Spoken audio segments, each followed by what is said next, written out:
want to bring in former head prosecutor Bob Bianchi for his take on this. So, Bob, let's touch on that. As Scott was saying, that she was near tears and acknowledged that she knew Frazee had committed homicide. If they don't find a body, it's basically her word against his, yes? No, I don't think so. There's a lot of supporting evidence that she has to provide. It is alleged so far in the media accounts, and it sounds reasonable to me, that the cell phone was manipulated by her, i.e. she was sending texts, making it appear it was from the victim's phone. So she also had a number of conversations where, Christy, you got to remember, she told a friend, and a friend told her boss, it's kind of a little convoluted trail there, that he was prevailing upon her to help murder Kelsey well before the murder actually took place. So what that spells for me as a homicide prosecutor is I have... Hey, Bob, I'm sorry, I just have to stop you there for a second. We're having some real bad audio issues, and I apologize to our viewers. But we're going to take a minute to regroup here with you, Bob. We'll come back with you in a minute, but we just wanted to let everybody know we're going to stay on this. We're going to find out what was happening there, and we're going to get our audio issues taken care of once and for all. And that's a look at a press conference that's about to happen. District Attorney's going to give that, potentially answering some more of the questions we have. We talked to Scott about as well, a little more clarification. So we'll monitor that for you. In the meantime, I think we have things cleared up with Bob. I think we do have right? That was ask and you shall receive, apparently. All right. Hey, Bob, I'm so sorry. I didn't mean to cut you off. But let me ask you this. How likely is she, because the one thing that was missing as far as we know were a lot of details about what she knows. Is there a belief, I would think at this point, that she's going to lead them to a body? You know, I don't know that, Christy. That's a really good question. That's the first thing that came to my mind. But nevertheless, to get back to the point before the audio cut out, she provides crucial data. The prosecution's not going to need a body because of her. Of course, they want to get to the body for closure of the family, and that helps the case. But remember, she told a friend back in November that the defendant was trying to get her to help assist in murdering. Now, that's really important because that friend went and told her boss, oh, my God, my friend, that is, you know, the nurse, Miss Lee, is telling me that her Frazee is trying to get her to kill the wife. So that's really important right there, and not to mention the fact that we believe that Lee had actually taken the phone and was texting from that phone to make it appear that Kelsey was calling into work saying that she wouldn't be there. So that's an accessory after the fact. All these data points are excellent for the prosecutor. And lastly, Christy, and most importantly for a prosecutor, it eliminates defenses like passion provocation or an instantaneous thing that occurred to lessen or mitigate the defense. Basically, he was planning this for over a month. That's killer evidence, positive, great evidence for the prosecution in the case.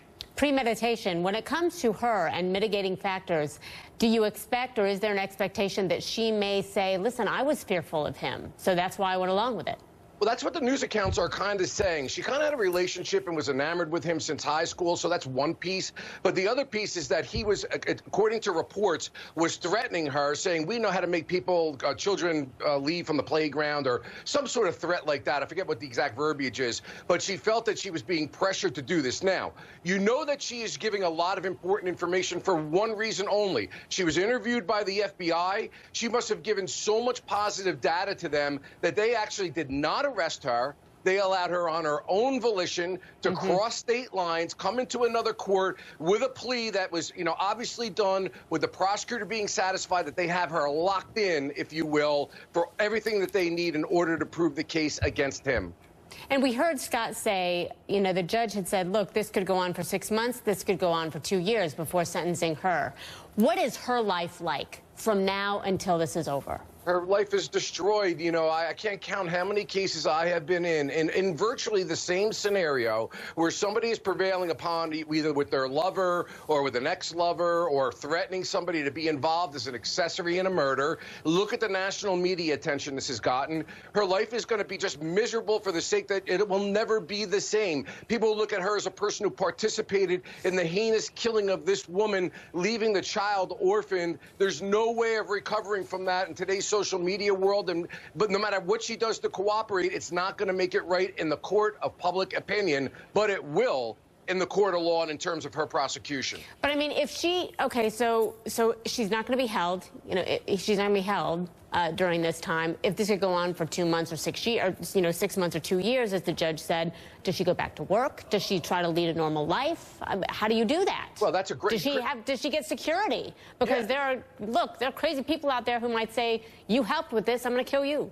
Well, yes, Christy, and you bring what we call collateral consequences to things like this. They're not legal, they're collateral. She's a nurse. She is in a position of trust, of patience, of care. Now, if you're an administrator of a hospital, are you going to say, oh, listen, you owned up to it and you pled guilty? That's pretty much going to end her nursing career without any doubt in my mind. And then, of course, as you noted, you got the crazies that are out there. And I say crazy because, look, you resolve these things in a court of law, but they're going to have a number of people that are going to be coming after her, and she's going to be in harm. I would expect she's going to have to move to undisclosed locations. She's going to have to try to change her identity. She doesn't want to be going around with the scarlet letter, if you will, to begin with. So she's going to face all sorts of life-altering consequences. Yeah, and I think she's absorbing that, as Scott McLean had said while he was in court, that she was near tears when she made her statement to the court. Bob Bianchi, thank you so much, Bob. We always appreciate your expertise. Thanks for being here. Okay, so Bob, I want to focus in on something. Bob Bianchi, back with us now. I want to focus in on something that the DA, Dan May, said there. He said, I cannot comment as to why we agreed to take a plea deal with her. You would think, looking at it on the surface, you know why. They don't want to compromise the investigation, but she's already laid her cards out on the table. Does the fact that he doesn't want to release anything more about that tell you there are still some cards to be turned over here? Absolutely. I was having flashbacks for the poor guy when I was in the middle of those conferences so many times with the media.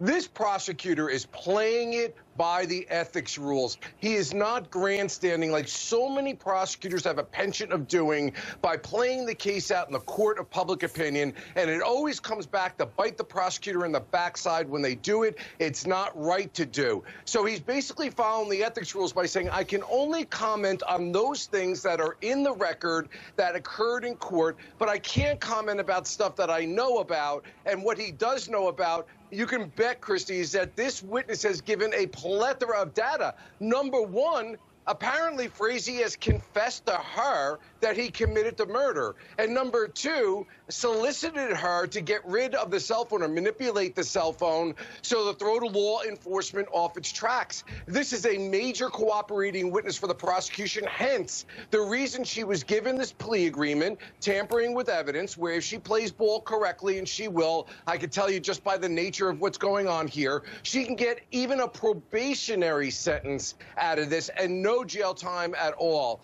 So the prosecutor, unfortunately, is in that regrettable position, as I was so many times, by saying, I can't comment, I can't comment, I can't comment, but you can be assured they've got a lot more data from her. And they said Frazee's next preliminary hearing, February 19th, he did say more information would be released then, and that's just 10 days away. Bob Bianchi, thank you so much. My pleasure, Christy. Thank you. Always good to have you here. Absolutely. We'll be right back. Stay close.